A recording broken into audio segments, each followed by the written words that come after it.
결혼 22년. 나 배상미는 편의점을 운영하며 성실하게 살아왔다. 50살이라는 나이가 무겁게 느껴지는 요즘이지만 가정만큼은 든든했다. 아내 윤희는 47살로 여전히 젊어 보였고 아들 진우는 19살에 군 복무 중이었다. 평범하지만 행복한 가정이었다. 변화는 3개월 전부터 시작됐다. 여보, 나 살 좀 빼려고 해.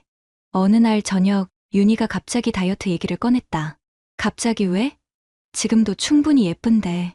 거울 볼 때마다 한숨만 나와. 진우가 전역하면 며느리도 들어올 텐데 나이 든 시어머니로 보이기 싫어. 일리가 있는 말이었다. 하지만 뭔가 달랐다. 예전에 윤희라면 돈 아까우니까 집에서 운동하자고 했을 텐데 이번에는 달랐다. 새로 생긴 헬스 사우나에 등록하려고. 우리 동네 아줌마들이 다 거기 다닌다더라. 헬스 사우나. 동네에 새로 생긴 곳이었다.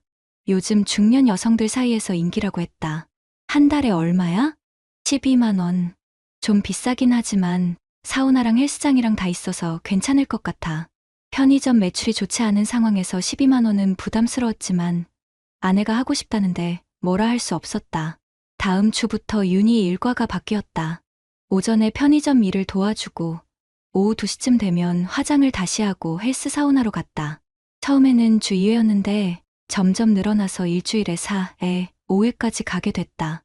효과가 좋나 봐? 응, 확실히 달라. 그리고 사람들이랑 얘기하니까 스트레스도 풀리고. 윤희는 확실히 달라지고 있었다. 얼굴에 생기가 돌았고 옷차림에도 신경을 더 쓰기 시작했다. 헬스 사우나에 갈 때는 항상 예쁜 운동복을 입고 화장도 새로 하고 나갔다. 운동하러 가는데 왜 화장을 해? 사람들이 다 화장하고 와. 맨 얼굴로 가면 창피해. 그럴 듯한 설명이었다. 하지만 뭔가 석연치 않았다. 한 달쯤 지나자 윤희의 변화는 더욱 뚜렷해졌다. 휴대폰을 더 자주 들여다보기 시작했고 메시지가 오면 혼자 미소를 지었다. 그리고 헬스 사우나에서 돌아오면 기분이 한결 좋아 보였다. 거기 사람들이 재미있나 봐? 응, 다들 좋은 분들이야. 특히 사장님이 정말 친절하셔. 사장님, 그때 처음 듣는 얘기였다. 사장님이 어떤 분인데? 50대 초반인 것 같은데 정말 젠틀하셔. 회원들 한 명 한 명 다 챙겨주시고 운동법도 직접 가르쳐 주시고. 그날 밤 나는 이상한 기분이 들었다. 22년을 함께 산 아내가 다른 남자 얘기를 할 때의 표정이 예전과 달랐다. 뭔가 설레는 듯한 그런 표정이었다. 하지만 아직은 의심보다는 안도감이 더 컸다. 윤희가 밝아진 게 좋았고 운동으로 건강해지는 것도 좋은 일이라고 생각했다. 그것이 내 첫 번째 실수였다. 한 달 더 지나자 윤희의 패턴이 완전히 바뀌었다. 헬스 사우나에 가는 시간이 점점 길어졌다. 처음에는 2시간이었는데 이제는 4에 5시간씩 있다가 왔다. 저녁 준비 시간까지 늦어지는 날이 많아졌다. 운동을 그렇게 오래 해? 운동하고 사우나하고 사람들이랑 얘기하다 보면 시간이 금세 가더라. 그리고 사장님이 개인적으로 운동법도 가르쳐 주시고. 개인적으로? 그 말이 계속 머릿속에 맴돌았다. 어느 날 저녁 예상치 못한 상황이 벌어졌다. 편의점에 손님이 들어왔는데 얼굴이 낯이 익었다. 한참을 생각해보니 고등학교 동창이었다. 야, 상민아. 너 맞지? 어? 종호야. 유종호. 고등학교 때 같은 반이었던 친구였다. 20년 넘게 못 본 얼굴이었다. 여기서 뭐 해? 편의점 운영하고 있어. 너는 뭐 하고 지내? 나는 헬스 사우나 운영해. 바로 저기 새로 생긴 곳. 순간 가슴이 덜컥 내려앉았다. 윤희가 다니는 그 헬스 사우나의 사장이 종호였다. 아, 거기구나. 우리 아내가 거기 다녀. 아내? 누구? 김윤희. 종호의 표정이 묘하게 변했다. 뭔가 아는 듯한 그런 표정이었다. 아, 재수씨. 맞네. 진짜 부지런하게 오시더라. 재수씨라고 부르는 게 자연스러웠다. 종호가 나보다 1살 위니까. 하지만 뭔가 어색했다. 단순히 회원을 지칭하는 말치고는 너무 친근했다. 효과 좋나? 요즘 기분이 많이 좋아 보이더라. 그럼 확실히 달라졌지. 자주 오시니까 나도 신경 써서 봐드리고 있어. 신경 써서 봐드리고 있다고? 단순한 사장과 고객의 관계치고는 뭔가 이상했다. 개인 트레이닝도 해줘? 아, 그거 말고 그냥 운동법 조언 정도? 재수 씨가 워낙 열심히 하시니까. 그때 종호의 휴대폰이 울렸다. 메시지 알림이었는데 화면을 보는 순간 미묘한 미소를 지었다. 누구야? 아, 회원분이 운동 관련해서 물어보는 거. 하지만 그 미소는 단순한 업무 연락을 받을 때의 표정이 아니었다. 뭔가 다른 감정이 섞여 있었다. 그나저나 재수 씨 정말 젊어 보이더라. 47살이라고 했는데 믿기지 않아. 우리 아내 나이를 어떻게 알아? 운동 프로그램 짤 때 나이를 물어봤거든. 그럴듯한 설명이었지만 뭔가 어색했다. 왜 굳이 내 아내의 나이를 기억하고 있을까? 종호가 맥주를 사고 나간 후 나는 한참을 생각에 잠겼다. 혹시 내가 너무 예민하게 반응하는 건 아닐까? 하지만 뭔가 석연치 않은 부분들이 있었다. 그날 밤 윤희가 늦게 들어왔다. 어디 갔었어? 헬스 사우나 갔다가 회원들이랑 차 마시고 왔어. 아, 그런데 거기 사장이 우리 고등학교 동창이더라. 윤희의 표정이 순간 굳어졌다. 누구? 유종호. 같은 반이었어. 아, 그래? 너도 알고 있었지? 응, 알고 있었어. 그런데 왜? 그냥 세상 참 좁다 싶어서. 그날 밤 윤희는 평소보다 조용했다. 혹시 내가 종호와 아는 사이라는 걸 알고 부담스러워하는 건 아닐까? 하지만 내 마음 한편에서는 다른 생각이 자라나고 있었다. 22년을 함께 산 아내의 변화, 종호의 미묘한 반응, 그리고 오늘 윤희의 당황한 표정까지. 혹시 이것들이 우연의 일치가 아닐 수도 있다는 생각이 들기 시작했다. 종호와 마주친 후 3일 동안 나는 윤희를 유심히 관찰했다. 그리고 이상한 점들을 하나둘 발견하기 시작했다. 첫 번째는 헬스 사우나에 가는 날의 패턴이었다. 화요일과 금요일에 특히 오래 있다가 왔다. 그리고 그날은 어김없이 기분이 좋아 보였다. 두 번째는 휴대폰이었다. 예전에는 거실 테이블에 그냥 놔두던 사람이 이제는 화장실에 갈 때도 가져갔다. 그리고 메시지가 오면 화면을 재빨리 확인하고 혼자 미소를 지었다. 세 번째는 카드 사용 내역이었다.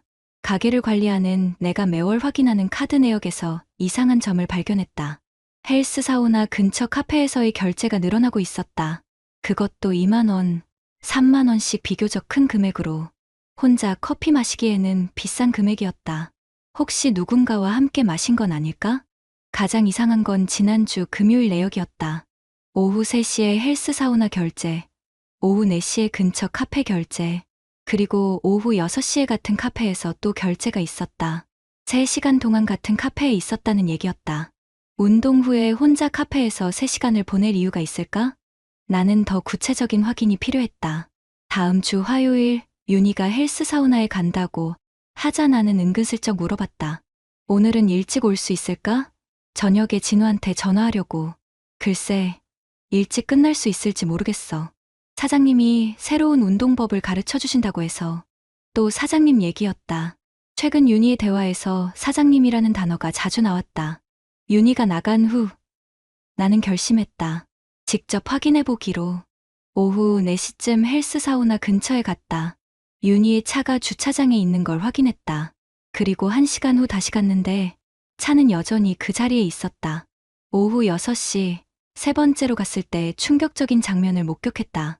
윤희가 헬스 사우나에서 나오는데 옆에 남자가 함께 있었다.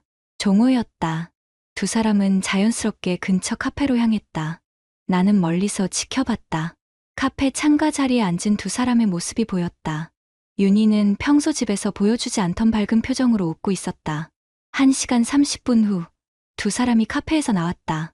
그리고 주차장에서 약 10분간 더 대화를 나눈 후에야 헤어졌다. 집에 돌아온 윤희에게 물었다. 오늘 일찍 끝났네?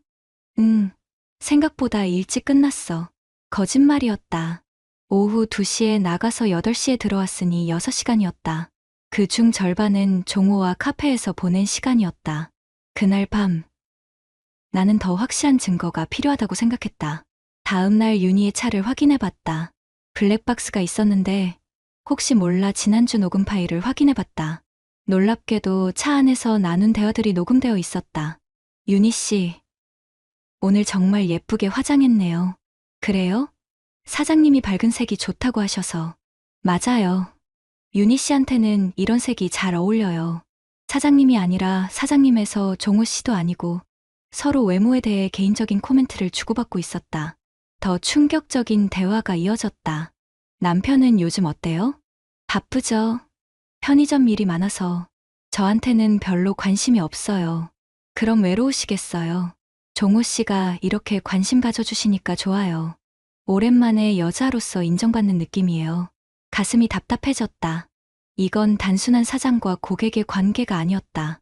마지막 부분에서 더 충격적인 내용이 나왔다. 다음에는 조용한 곳에서 차나 한잔 할까요? 여기는 사람들 시선이 부담스러워서. 좋아요.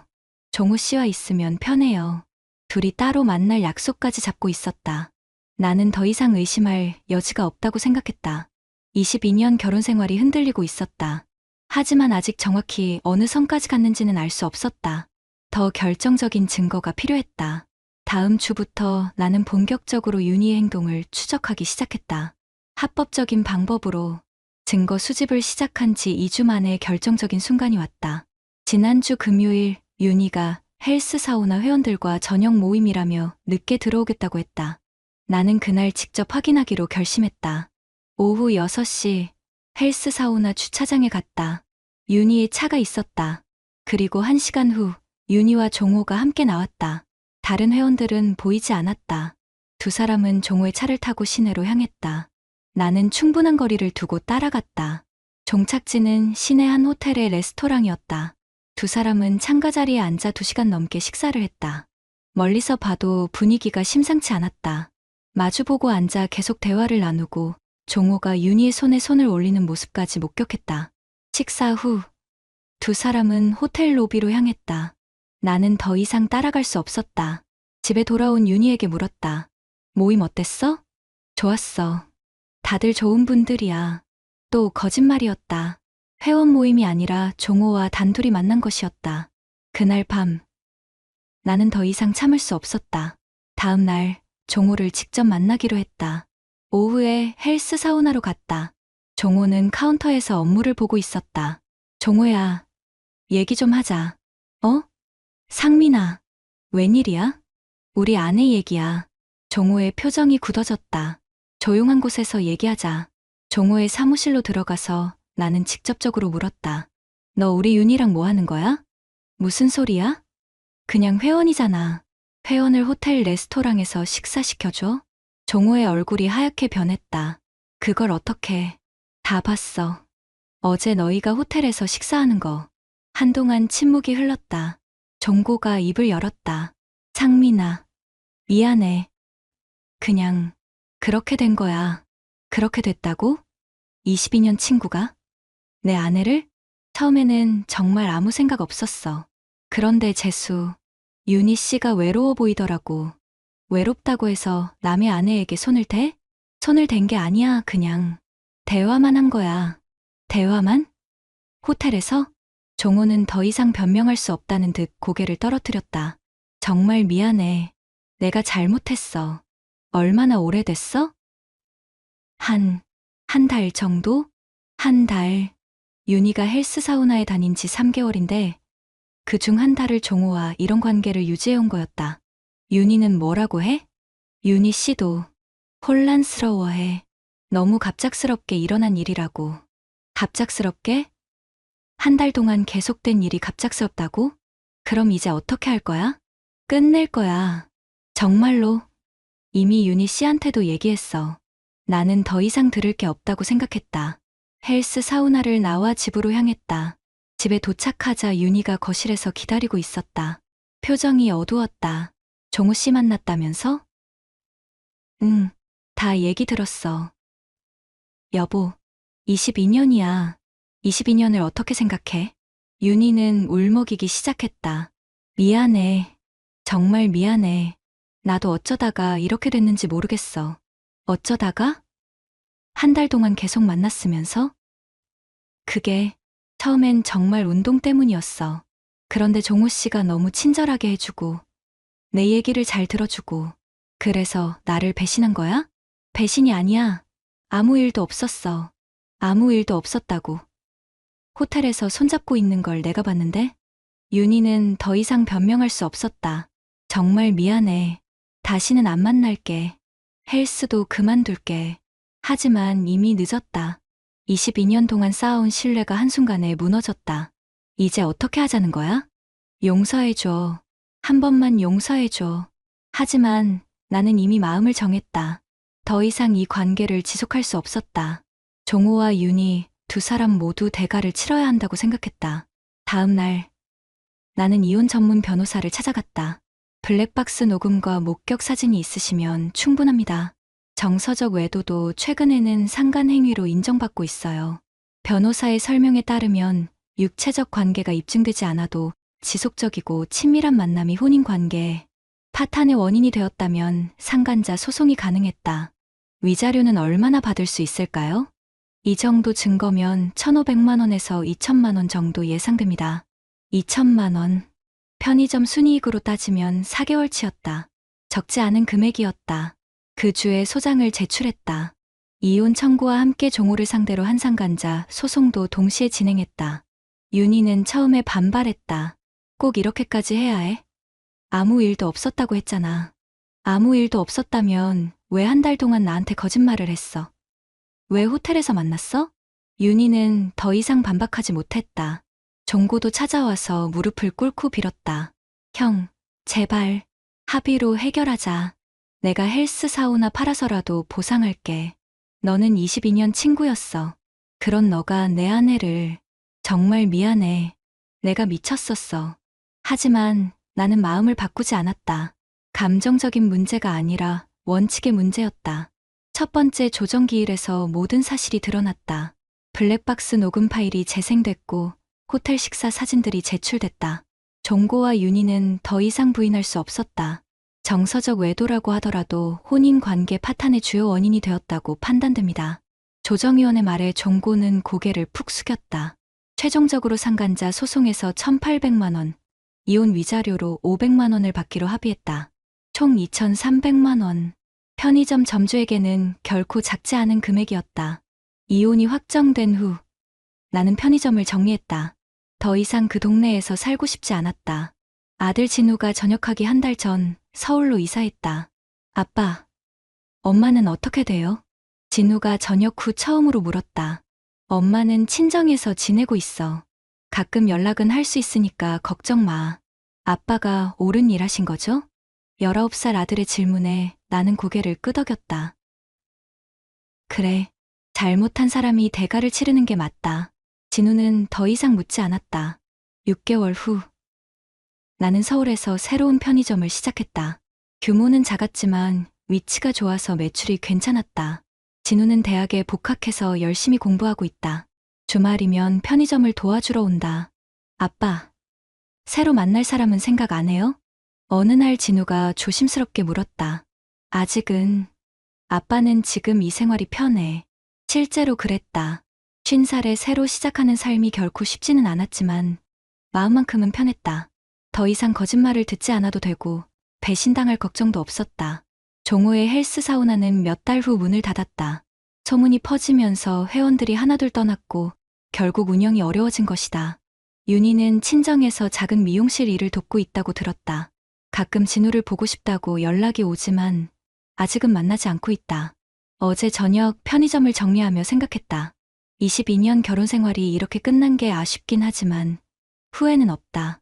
믿었던 사람들에게 배신당했을 때 가만히 있지 않고 끝까지 맞서 싸운 것이 잘한 일이라고 생각한다. 50살, 새로운 시작이다.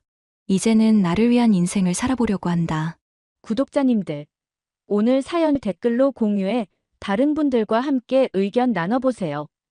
저도 읽어보며 소통하겠습니다.